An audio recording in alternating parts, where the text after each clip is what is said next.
Welcome to this educational video offered through DairyXnet, which is a national e-extension resource. The title of this video is New Insight into the People Side of Milk Quality. It will be presented by Susan Schexnayder from the University of Tennessee. From attitudes and perspectives to the relationship between employer and employee, Susan discusses new insights into the roles people can play in milk quality. Before introducing our speaker, I would like to mention that there are many educational resources available through DairyXnet. A number of archived webinars are posted on the website. You can follow DairyXnet on Facebook and Twitter to get updates on educational videos, new articles posted to the website, and other dairy information. You can also sign up for the DairyXnet newsletter and subscribe to our channel here on YouTube. Check out our video description below for links. Let me introduce our speaker for this educational video. Susan Schexnayder is a Senior Research Associate at the University of Tennessee's Institute of Agriculture and the Associate Director of its Human Dimensions Research Lab. She studies human perceptions, attitudes, and behaviors relating to agricultural production. Ms. Schexnayder has collaborated with researchers and specialists across the Institute of Agriculture to conduct interdisciplinary research to study problems related to agricultural production, especially adoption of agricultural technologies and best practices. Susan, at this time, I turn over the program to you. We look forward to learning about the people side of milk quality. Thanks, Kathy. I'm so happy to have this opportunity to share this information through DairyXnet. I'll jump right in and thank my teammates with the Southeast Quality Milk Initiative and our funder with the U.S. Department of Agriculture, National Institute of Food and Agriculture for having provided the funding that made this research and the findings that I'll share with you today possible. Today we'll look at a set of factors that are related to producing quality milk. Our research is focused on the Southeast U.S., but the findings are roughly generalizable to the rest of the U.S., or at least have some relevance there too. The focus of this presentation is the people side of milk quality. And it's in the context of a dairy industry that's undergone some significant change in the last couple of decades, perhaps most dramatically in the region, in the Southeast from which I hail, where total milk production has fallen and increases in milk per cow have lagged behind the U.S. average. So when we're talking quality milk, I'm going to use somatic cell counts as a marker of mastitis. When inflammation in an udder quarter occurs because of a bacterial infection or because of some other cause, a cow's immune system responds and thus its somatic cell count increases.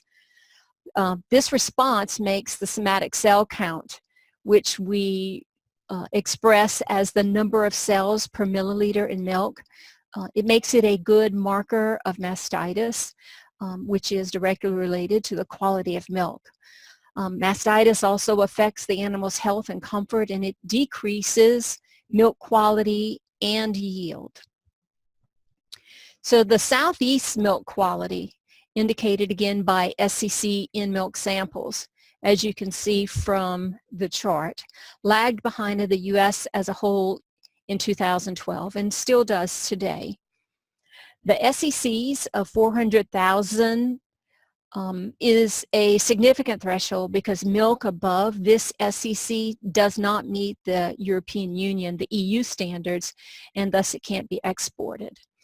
It's also relevant because this threshold of 400,000 cells per milliliter is also a mark at which many co-ops and processors set their milk quality initiatives. So we see that while SEC in the Southeast is improving, as you can see by the difference between the SEC in 2012 from the third bar in the right hand graph compared to the first bar in the left hand graph, we can see that the number of milk quality samples that have an SEC below 200,000 have actually increased significantly from 21.8% to 27.9% in between 2012 and 2014. You can also see that we're comparing either the 2012 mark in the Southeast or the 2014 mark in the Southeast to the U.S. in 2012, that the Southeast has not kept pace with the U.S. in terms of producing milk that has low SCC. We also see that, not shown here, however, is that states ranged in the Southeast from between 18% of their samples to 46% of their samples having an SCC above that threshold of 400,000 cells per milliliter. This data is taken from a USDA APHIS report. So what we're trying to determine is what are the factors that account for the variation within states, between farms, perhaps also between the Southeast and the rest of the U.S.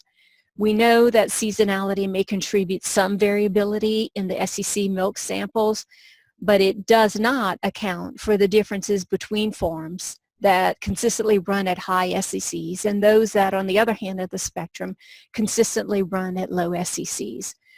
We are looking here for an explanation or reasons for neighboring farms to be producing very divergent milk qualities. So we know an awful lot about mastitis causes, but it would appear that there are factors beyond just the information that we have and what we know that are at work in the production of quality milk. So we know about mastitis causes, we know about prevention, management, and treatment. So we have decades of work by extension specialists and programs at universities through which they share their research-based findings and advice. And then we also have the efforts of the National Mastitis Council with their 10-point mastitis management plan that's existed for a few decades as well. And that effort pulled together the best information from university extensions and university researchers, reduced the conflicting information, and produced it in a manner that was accessible and digestible by farm decision makers. And with these inputs, we did see a precipitous drop in SEC counts going down from 1,500,000 cells per milliliter set as a threshold by the 1960s grade A pasteurized milk or milk ordinance to levels that are half that or less than half of that. And farms could use, the tools provided by NMC, such as the dollars and cents of mastitis control, to make decisions about how to efficiently reduce SCC and maybe even make decisions about the toughest decisions about focusing on farm income streams that might not even include dairy. So, but today's dairy farms can access best practice information online in the new generation of online information, including videos such as this, produced by DairyXNet.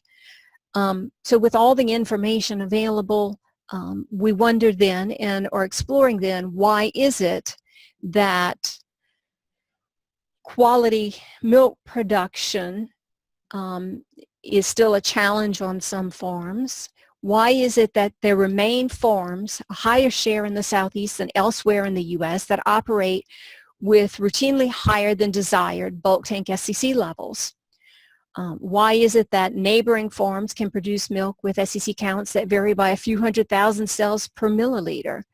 We wonder, why is this the case, and what are those factors that contribute to these differences in strategies and decisions What are the strategies and decisions that lead to these differences? So what I'm talking to you today is our work that we've done and trying to answer this question: what are these factors that underlie these differences from farm to farm in the production of quality milk? And we're focusing today on people. To address the question of why, we're focusing on the people side of milk quality, and that includes, on the one side, the consumer demand for quality milk, because after all, it's consumer preferences relating to shelf life and taste and other factors that have driven the standards for quality milk in the U.S. and continue to drive a milk payment system that rewards farms for higher quality milk and lower SEC bulk tank milk. The people side of milk quality also includes the larger context of a dairy industry that in parts of the U.S., as I said previously, are experiencing challenges to its long-term sustainability. As I pointed out before, with the Southeast having lagging behind the U.S. overall in terms of production of quality milk. So to address the question why, we're going to look here to human factors. Those human factors are the social factors, cultural, economic, institutional, and the organizational factors. All these things that can contribute to the adoption and the successful execution of the mastitis management practices that are known to minimize rates of mastitis, to maximize treatment of mastitis, and to produce acceptable bulk tank SECs and quality milk. Since here we're addressing somatic cell counts with some focus on bulk tank somatic cell counts, we're focusing primarily on the subclinical mastitis and thus the bulk tank SCC, as opposed to the obvious clinical cases of mastitis, which often do not contribute to bulk tank SECs because those cows are removed from production. So one good way to answer the why question and to get at those factors that underlie the differences in bulk tank SEC and the differences in operation from farm to farm is to ask the question about why producers do what they do, to ask that question specifically of the producers. So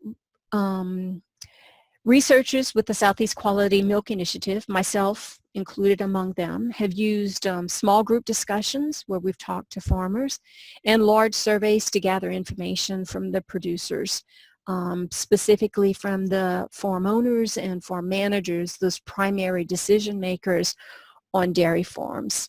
When we do group discussions, we follow protocols to be sure that we're being consistent in the kinds of information that we're collecting, to ask the same questions across all of the participants in the farms. The survey itself gathered information from more than 600 dairy producers in the Southeast U.S. Similar activity, which I'll refer to by comparison a little bit down further in this presentation, was actually conducted in the North U.S. And it is conducted by the Milk Quality Alliance. So in doing our research, once we have the data, we do statistical tests to assure that the data that we have represent all the farms, and then we use statistical regression analysis and other descriptive statistics to help answer the question of why are there differences and what factors contribute to the differences. What I'm going to discuss here are those factors that we found to account for the differences in bulk tank somatic cell counts. Remember that this work specifically focused on behavioral and operational structure factors. While we know that it is actually the herd management practices, parlor hygiene practices, and other related factors that produce quality milk and produce acceptable SEC levels, we're focused here on the characteristics of the operations and their decision makers that underlie the adoption of those management practices and lead to adoption and successful implementation of those specific practices. So I'm going to move now to this slide, which I'll admit presents a lot of text and a lot of numbers, but I want to show this to you so that as you're reviewing this video, you may go back to it from time to time so that you can compare among the different factors. And I'll quickly go through this to point out that what we've done here is identified a set of factors that relate to the form structure characteristics and so on that actually explain about 65% of the variance from form to form in bulk tank SCC. So remember, this work focused on the Southeast, but it could be relevant in other regions of the U.S. as well. I'm going to spend time through this presentation actually parsing out what this list and all these numbers actually mean.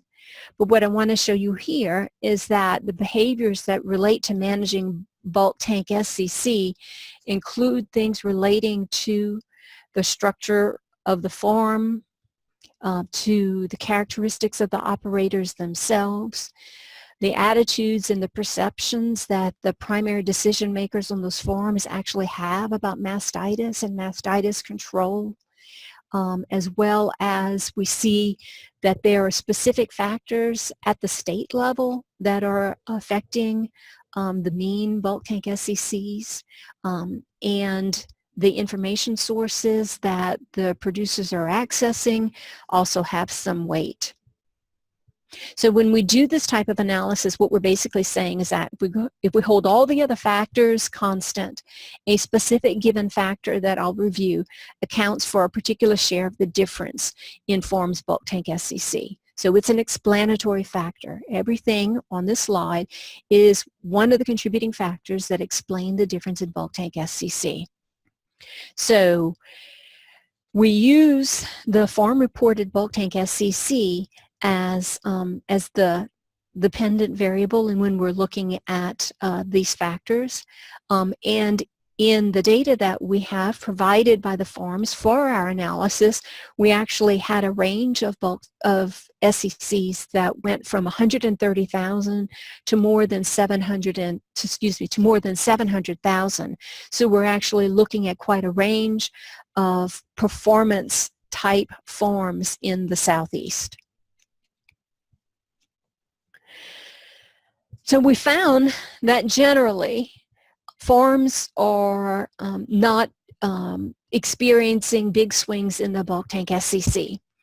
So the bulk tank SCC from a previous year, the year prior, is actually an excellent predictor of the current year's bulk tank SCC on a given form. So high-performing forms are tending to stay high-performing, low-performing forms are tending to stay low-performing. This isn't to say that forms cannot make improvements over time. Indeed, there are so many success stories out there that show that changes and adjustments can be made to produce quality milk. But what it does say that dairy farm owners and managers, the primary decision makers, may get to an SCC that they're comfortable with and then manage at that level. Our discussions with so many farmers through our group discussions showed that the decision makers are often looking for sort of a perfect balance, if you will, a sweet spot at which they can maximize their profit. So they recognize that this sweet spot relates to the price incentives that they're offered by the co-ops and the processors, and as well to the cost, or at least the cost that they perceive to making any adjustments. So there's a recognition that there is an SCC level or a range of SCC levels at which they can maximize their profit, and it could be the case that depending upon the incentive structure that they may or may not be incentivized to reduce their SCC beyond a particular target range. We also see from our work with farms that early interveners actually see results. And by that, what I mean is that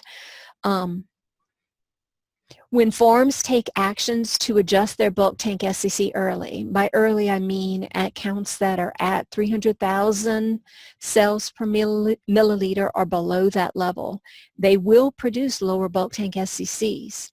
So these early actors will typically run at less than 600,000 cells less than those who are taking action later. This suggests that that action does yield results, that there are large numbers of forms that when they take action are well informed and taking proper actions that are having the desired effect and producing quality milk. So we'll move now from this bulk tank behaviors and action points to some of the form structure characteristics associated with bulk tank SCC. So here I've identified a set of factors that suggest that when the primary decision maker has a greater focus on the dairy operation, it yields a lower SCC. So we've identified the ownership structure of the form as one of those factors that is associated with lower SCC. So at those forms where the form ownership is a sole proprietorship or partnership, we see them producing bulk tank SCCs at 15,000 or 11,000 SCCs less than the average.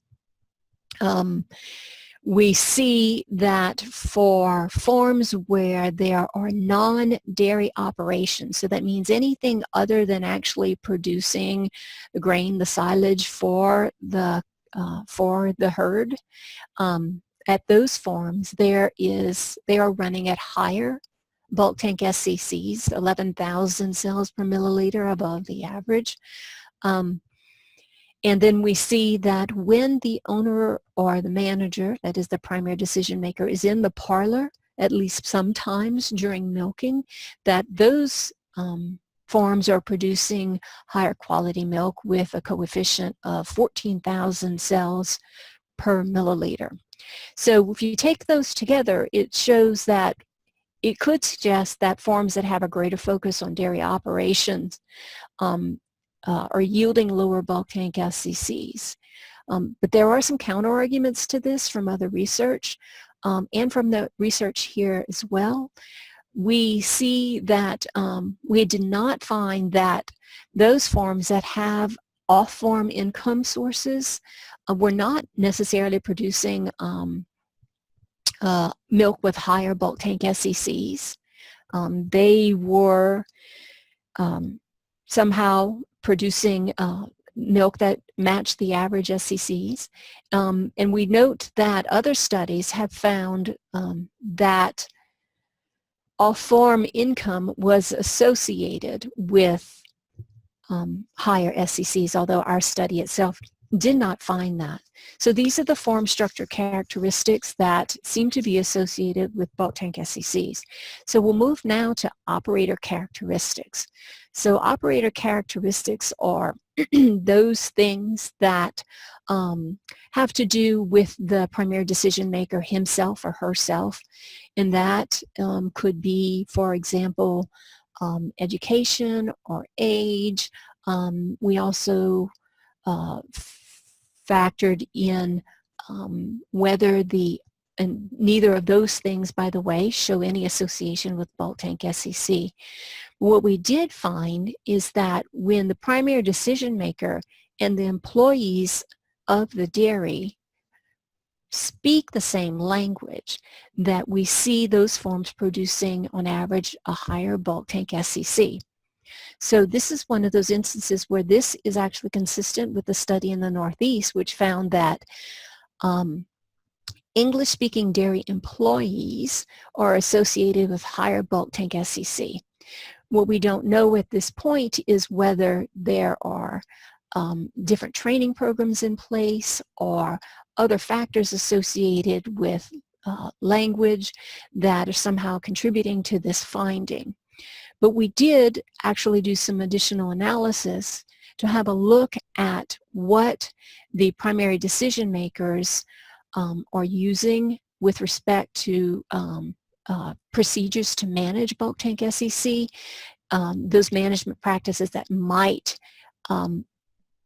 involve their employees. So we looked at whether they used programs to train employees in mastitis management or to delegate mastitis treatment responsibility to the employees, or to evaluate employees on bulk tank SCC. So what I was looking in this table here is to determine whether those forms where the primary decision maker and the employees are speaking different languages, whether they evaluate these management practices having to do with employees any differently than those primary decision makers who speak the same language as their employees. In the Southeast, the great majority, more than 95 or 6% of our farms are actually owned by primarily English-speaking or first language English-speaking owners. And it is the case that there are some farms at which there are a number of Spanish-speaking employees who work in the parlor. So those are the language differences that we may be observing here. We do not find that the decision makers are actually evaluating these training or delegation or evaluation programs any differently relative to whether they are working with Spanish-speaking employees or English-speaking employees. So there are other factors that are somehow related to language differences or perhaps cultural differences associated with the Spanish-speaking employees that are contributing to this finding that when the owner and the manager are speaking the same language, that the bulk tank SCC tends to be higher than the average bulk tank SCC.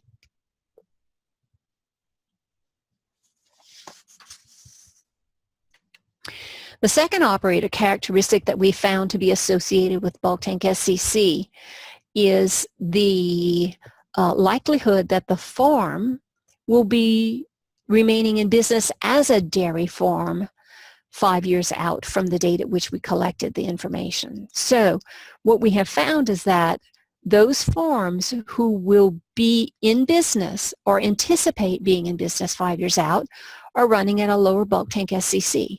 So this could mean that the farms that are at which the managers or owners expect to be going out of business or no longer investing any in active management to reduce bulk tank SCC.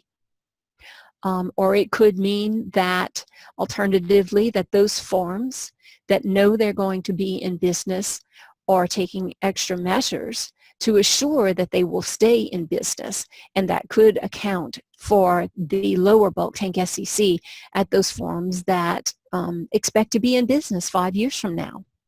So here I'm actually showing you that there are also some other significant differences that we have observed between those farms that anticipate staying in business, and that's those on the right-hand side of each of these charts, labeled as possibly or probably continuing in business as a dairy farm, compared to those that are not continuing as dairies or do not anticipate continuing as dairies. So we'll start on the upper right, and we'll see that those farms that are not continuing as dairies or do not anticipate continuing as dairies are not producing as efficiently as those that are staying in business.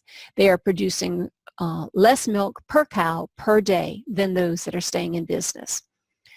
On the bottom left, we see that the farms that are not continuing, on average, are much smaller than those that are anticipating staying in business beyond that 5-year mark, with those that are dropping out being in the 120 head versus those that are staying in the business being double or more than double that size. So it shows that the larger farms are persisting and the smaller farms anticipate dropping out of production at a higher rate.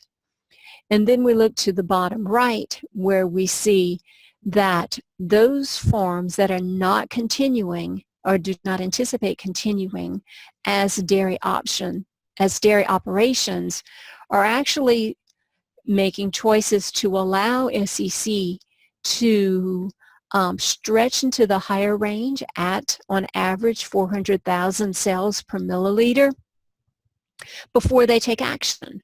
Whereas those that are anticipating staying in business are taking action at the 300,000 range. So this goes back to the earlier finding having to do with when forms take action at that 300,000 range or below, they generally run a lower SCC. So this is clear indication that those forms that are staying in business are operating differently and less efficiently and less productive, more efficiently and more productively than those forms that are going out of business or anticipate going out of business. And that relates to a lower bulk tank SCC for those forms that anticipate staying in business. So we'll move now to those factors that we found to actually be associated with formers' attitudes and perceptions. So we asked a number of questions to get at what the former thinks and feels and perceives about mastitis and mastitis management on his farm. And the survey instrument actually included a number of variables that were then processed into a factor that relates to, in that first row on this table, the farmer accepting and acknowledging a level of responsibility for mastitis on his farm. So those farmers who we label as if having accepted responsibility for mastitis on their farm are expressing that they know what procedures to use in the parlor to decrease bulk tank SCC. They also say they can afford to do what is necessary. And they are also identifying mastitis as a significant concern to the dairy industry in the Southeast U.S. And those people who are aligning with these statements here are actually producing higher quality milk. They are producing milk that on average has a coefficient of almost 20,000 cells per milliliter less than overall farms. So one thing also to note here is that being responsible for mastitis on your farm means that, like I said, you know what procedures to use and you can afford to do what's necessary. And we do know that there are a number of farmers who may not take action because they perceive that the cost of doing so would not be acceptable or is not something that they can manage. But we've also found a very, very high correlation between those people who know what procedures to use and the ability, and those people who assess themselves as being able to afford to do what is necessary. So that correlation there suggests that as the industry-wide and those people who assist farm decision makers in making their decisions and provide technical assistance to farms, as we work to increase the knowledge that these producers have about management practices, that there is a likelihood that their perception of affordability will also be more favorable. So it's one of those situations where it could be a fear of the unknown. So farmers who are suggesting that they can't afford to do what is necessary may be more expressing a fear of the unknown. So now we'll go to the second row, and this again is a factor analysis where we asked a number of questions about farmers' perception of their ability to, or their concern about mastitis and whether they have control over mastitis.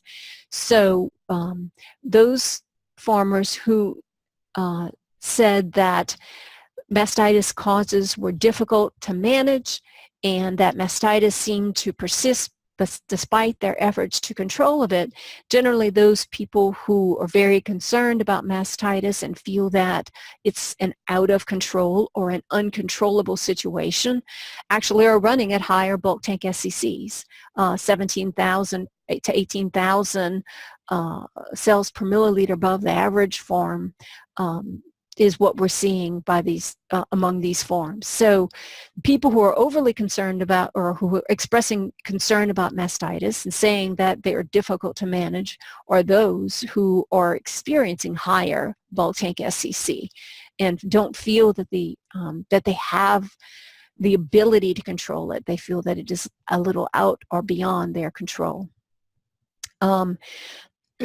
We take you now to the third row on this table. We asked specifically about what factors or what things about mastitis actually caused you to be concerned. And those people who express concern specifically about the financial consequences of mastitis are experiencing higher bulk tank SCCs. So there may be some relationship, although it's not found statistically here, there may be some relationship between concern about financial consequences and self-assessments of the ability to afford to take action to control mastitis. But in general, we've found that those farms who are worried about financial consequences are running at higher bulk tank SCCs. So it is the case that the attitude, your perceptions of the problem, your attitudes about your ability to control it actually make a big difference in your ability to control it, because it will affect thus whether or not you decide to take an action, whether or not you decide to take an action in order to affect change in bulk tank SCC on your farm. So the next set of factors that we'll address are those information sources. So we found that two specific information sources, when used by the dairy producers, actually contributed to lower bulk tank SCC. And the one that contributed most would be accessing information from veterinarians, which we see a coefficient in the 26,000 range, meaning that those people who accessed information from veterinarians ran at bulk tank SCCs on average about 26,000 cells per milliliter less than the average. We also see some effect from extension, where we see that the bulk tank SCC was running at 9,000 cells per milliliter less than the average. So these are information sources that, if used, tend to be associated with lower bulk tank SCC. So I'd like to present some additional information here about the decision maker's assessment of the different information sources that are available to them. So at the bottom of the graph here, you'll see identified each information source that we assess, starting with the veterinarians on the left, other dairy producers, milk cooperative and processor representatives, county agents or extension agents, farm journals, drug company representatives, extension information that's available online, and other online information. So we asked our producers through our survey three different questions about these information sources. We asked whether they use them, and you'll see that information from the blue bars. So the blue bars indicate the share of producers who actually use the information sources. So you'll see that most producers, almost 90%, use information from their veterinarians. We'll see that 75 to 78% or so use information from other dairy producers. And in terms of use, the next is farm journals. We see that online extension information is not well used at this time, and that county agents and drug company representatives are also less used than other sources. The other information that we asked producers to share with us was whether they deemed the source to be reliable. And the reliability assessment is shown in this graph with the red boxes and the red line. So you can see that the most reliable source assessed by producers is veterinarians, and that's followed by farm journals. We also asked farmers to assess whether the information that they received was easy to act upon. And again, the easiest information, or that information source that they determined easiest to act upon, was that they received directly from veterinarians. Excuse me.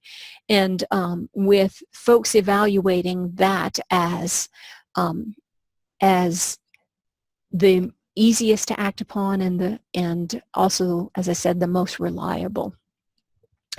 So these factors, reliability of the information obtained from these sources is a contributor to people's decisions to use it, as is their assessment of whether they can actually take an action based on the information that they receive from that source.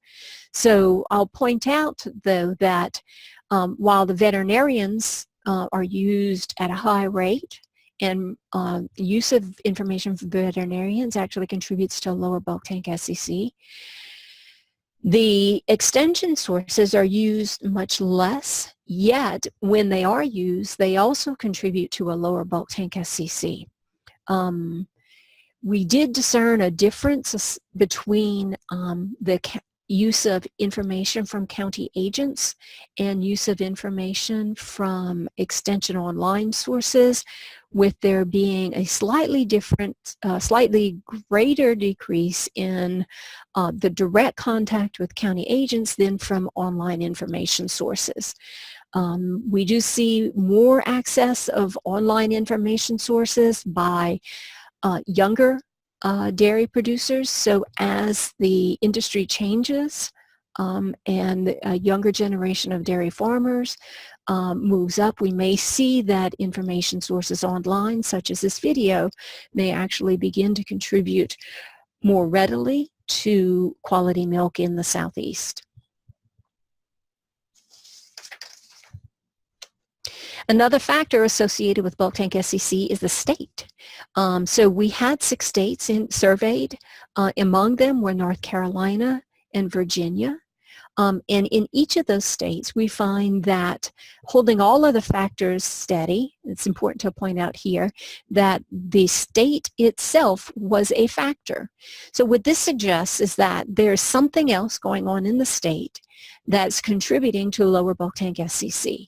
So perhaps we want to quickly jump to whether this state, North Carolina and Virginia being 2 of the northernmost states in the Southeast, which perhaps a little bit less extreme heat and heat stress issues to deal with, and their association with bulk tank SCC.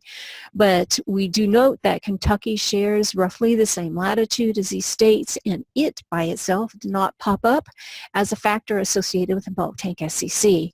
So what this suggests is that there must be some other factor in this state, some specific program, some specific outreach, or perhaps the availability and the density of the most important information source, that at least the most used information source, that being veterinarians, the density of veterinarians being far less in some of the other states, like Mississippi, for example, than in North Carolina and Virginia.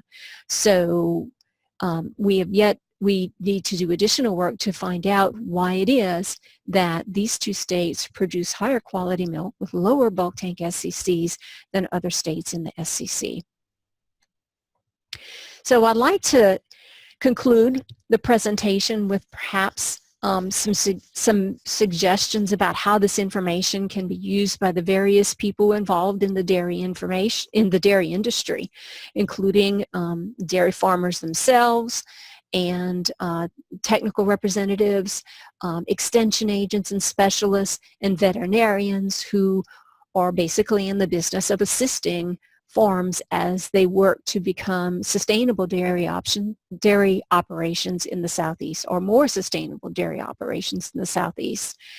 So all this information suggests that there are paths that we can use to help dairy farms improve their bulk tank SCC, that more knowledge, and more confidence in their knowledge by the dairy producers can lead to improved perception of their ability to manage bulk tank SCC, so that continued programs to improve the knowledge of dairy farmers with science-based and the best information available out there is still has the opportunity to reduce bulk tank SCC and improve quality milk production in the Southeast and throughout the U.S. This work also helps farmers see themselves relative to their peers. I remind you that the dairy farmers that responded to our efforts were very divergent in terms of the quality milk that they produced. So the work does represent a wide range of dairy operations in the Southeast. And by looking at where you fit in terms of use of information sources, in terms of your own attitudes as a farmer about managing bulk tank SCC and so on, that you can see yourself relative to your peers. I encourage you also then to reach out to those information sources that can assist you, extension agents, online extension resources, and veterinarians, which we've determined to their information provision to be associated with bulk tank SCC, and to continue your good efforts to produce quality milk in the Southeast U.S. and beyond. With this, I'd like to thank once again DairyXnet for the opportunity to share information about the human side of quality milk production, and I wish you farewell. Thank you to Ms. Schexnayder for sharing the practical information about the roles people play in milk quality. We also thank our viewers for watching this video. We encourage you to check out the DairyXnet website for other educational videos and resources.